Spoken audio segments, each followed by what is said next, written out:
नमस्कार, मैं जितेंद्र चतुर्वेदी। अरविंद केजरीवाल का अब क्या होगा, दरअसल ये सबसे बड़ा सवाल है और इस सवाल के उठने की दो तीन वजह साफ तौर पर दिखाई दे रही है। पहला तो हेमंत सोरेन ही। अब आप कहेंगे कैसे? तो हेमंत सोरेन को ईडी ने गिरफ्तार कर लिया है। 5-6 घंटे पूछताछ चली और उसके बाद में अरेस्ट कर लिया गया। और हेमंत सोरेन वही है जो पिछले आप कहें कि 7-8-9 सम्मन हुए, लेकिन उन्होंने ईडी के सामने पेश होना मुनासिब नहीं समझा। तब ईडी ने कहा कि ठीक है, आप मत आइए, हम ही आ जाते हैं, बताइए आना कहाँ है। तो मुझे लग रहा है 7वां सम्मन जब हुआ तब उन्होंने ईडी को अपने आवास पर न्योता दिया। फिर ईडी ने कहा कि नहीं, अब आप हमारे दफ्तर आइए। हेमंत सोरेन बहरहाल दफ्तर तो नहीं गए, लेकिन ईडी उनके घर पहुंच गई और जब हम आपसे बात कर रहे हैं तब तक उनकी गिरफ्तारी हो चुकी है। हाँ, ये अलग बात है कि ईडी के अधिकारियों के ऊपर हेमंत सोरेन ने एससी और एसटी एक्ट में एफआईआर दर्ज करवाया। ये अपने आप में बड़ी हास्यास्पद स्थिति है। वो इसलिए भी क्योंकि एक अधिकारी जो है वो जो उन्हें जिम्मेदारी मिली हुई है उसे वो निष्पादित करते हैं, यानी जो उनकी जिम्मेदारी है उस कामकाज को वो कर रहे हैं। अब उस कामकाज के दरमियान पश्चिम बंगाल में हमला कर दिया गया और यहां आपने एफआईआर दर्ज कर दिया। हालांकि ये बातें सुप्रीम कोर्ट में जाएंगी, जाहिर सी बात है, और तब ये मामला बड़ा होगा, खासतौर से अधिकारियों की सुरक्षा के लिहाज से, और तब इन लोगों को फटकार पड़ेगी। लेकिन बड़ी चीज ये है कि जिस तरह से हेमंत सोरेन एक नजीर पेश कर रहे थे, ईडी के सामने पेश ना होकर उसी तरह का एक फलसफा अरविंद केजरीवाल भी गढ़ने में लगे हुए हैं। 4 सम्मन उनको हुआ और वो गए नहीं। पहले सम्मन में उन्होंने अलग कारण बताया, दूसरे में और यानी 4 सम्मन में आप एक तरह से कहें कि ईडी को उन्होंने ठेंगा ही दिखाया। लेकिन अब इस 5वें सम्मन में वो क्या करेंगे, इस बात का संकेत तो उन्होंने दे दिया। क्योंकि 2 फरवरी को दिल्ली में वो एक सभा करने जा रहे हैं। और सभा किसके लिए होगी? सभा इसलिए होगी कि जो मेयर के नतीजे आए हैं चंडीगढ़ मेयर के, उस नतीजे को लेकर आम आदमी पार्टी अब आंदोलन करेगी। कहां? दिल्ली में।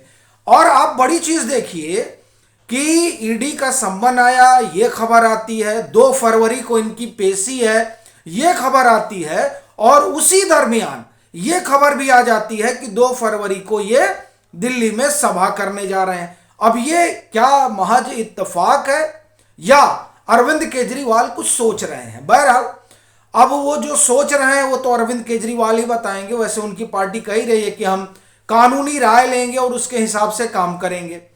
4था सम्मन आया था तब भी उन्होंने कानूनी राय ली थी। 3रा सम्मन आया था तब भी कानूनी राय ली थी। पहले दूसरे में भी कानूनी राय ली ही होगी, तभी इतना बड़ा जो है खर्रा उन्होंने ईडी के पास भेजा था। वैसे कानूनी राय तो हेमंत सोरेन ने भी कम नहीं ली होगी। और तब आम आदमी पार्टी के समर्थकों और आम आदमी पार्टी और खुद मुख्यमंत्री अरविंद केजरीवाल को ये लग रहा था कि वो तो मुख्यमंत्री हैं, तो उनको कौन गिरफ्तार करेगा। लेकिन हेमंत सोरेन की गिरफ्तारी से ये तो साफ हो गया कि दूसरे मुख्यमंत्री जो है वो अरविंद केजरीवाल होने जा रहे हैं, जिन्हें ईडी गिरफ्तार करेगी। अब ये संभावना एकदम स्पष्ट हो चुकी है। क्यों स्पष्ट हो चुकी है?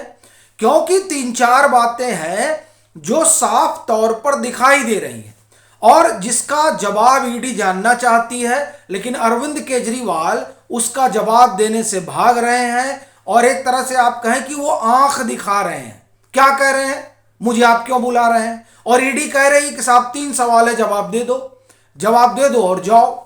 देखिए, सबसे बड़ा सवाल जो ईडी के सामने है वो यही है कि जो आरके धवन कमेटी है, उस कमेटी ने जो रिपोर्ट दी, यानी जो एक्सपर्ट कमेटी की रिपोर्ट रही इस शराब नीति को लेकर, उस रिपोर्ट को आप ये कहें कि डस्टबिन में क्यों डाल दिया गया, बड़ी चीज तो यही है। और उसने तो जो अनुशंसा की थी, उस अनुशंसा के विपरीत जाकर 5% से 12% कमीशन कर दिया गया।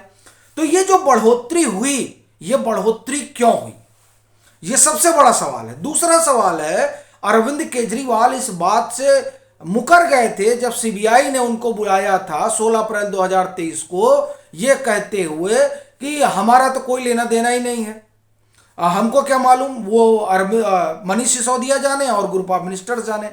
लेकिन रहस्य ये खुला है कि ग्रुप ऑफ मिनिस्टर्स ने जो फाइनल किया 5 से 12, वो दरअसल अरविंद केजरीवाल के आवास पर फाइनल हुआ, वहीं फाइल अप्रूव होती है और ये सी अरविंद का बयान है। तो अब ये तो बताना होगा कि आपकी मौजूदगी में हुआ कि नहीं हुआ।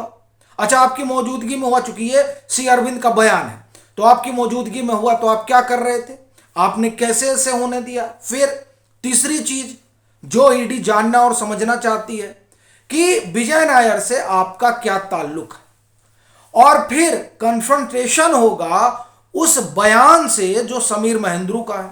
समीर महेंद्रू ने क्या बयान दिया, समीर महेंद्रू ने कहा था कि साहब हमारी तो फेस टाइम कॉल पे बात हुई थी और इन्होंने कहा था हमारा बच्चा है। तो ये 3 सवाल है जिसका जवाब आप एक तरह से कहें कि ईडी जानना चाहती है कि क्या ऐसा हुआ था।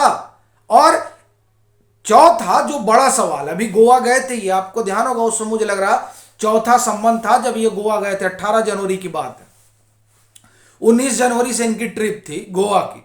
तो इन्होंने आरोप लगाया कि देखिए हम विधानसभा चुनाव, माफ करिए, लोकसभा चुनाव की तैयारी कर रहे हैं तो ईडी हमारे पीछे पड़ गई है।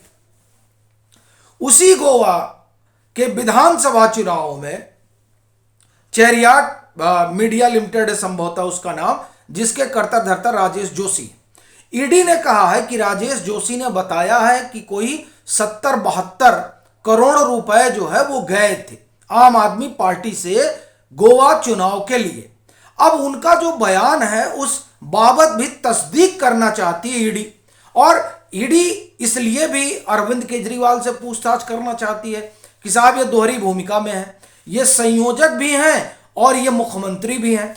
संयोजक के लिहाज से भी इनकी भूमिका है और मुख्यमंत्री के लिहाज से भी भूमिका है। तो अब दोहरी भूमिका वाले अरविंद केजरीवाल इस बात से कन्नी काट रहे हैं कि नहीं साहब, हमको आप कैसे बुला रहे हैं, आप हमको कैसे बुला सकते हैं। अब ईडी कह रही है चले आइए, ईडी कह रही है चले आइए, अरविंद केजरीवाल कह रहे हैं कि आपका जो ये सम्मन है ये गैर कानूनी है, आपका जो सम्मन है वो राजनीति से प्रेरित है। फिर वो सवाल दाग रहे हैं कि किस हैसियत से बुला रहे हैं। अब इसमें कुल जमा कहानी यही है कि जैसे ईडी चली गई थी हेमंत सोरेन के पास और हेमंत सोरेन से कहा उन्होंने आप बताइए जहां कहेंगे हम वहां चले आएंगे, तो जहां कहे वहां पहली बार गए और जब दूसरी बार गए तो अपने साथ ले आए। तो यही हाल अरविंद केजरीवाल का होने जा रहा है। पहली बार तो कहेगी ईडी की जहां कहिए वहां हम चले आते हैं, और दूसरी बार ईडी कहेगी आप हमारे साथ तिहाड़ चलिए। क्योंकि आप कुछ बोल तो रहे नहीं है तो तिहाड़ में ही तोते की तरह बोलेंगे। तो अब जो परिस्थिति है वो परिस्थिति स्पष्ट उसमें हो गया है कि अरविंद केजरीवाल का जाना तय है। आपकी क्या राय है जरूर साझा करें। मतांतर से नहीं जुड़े हैं तो जुड़ें, वीडियो को लाइक करें और खूब शेयर करें।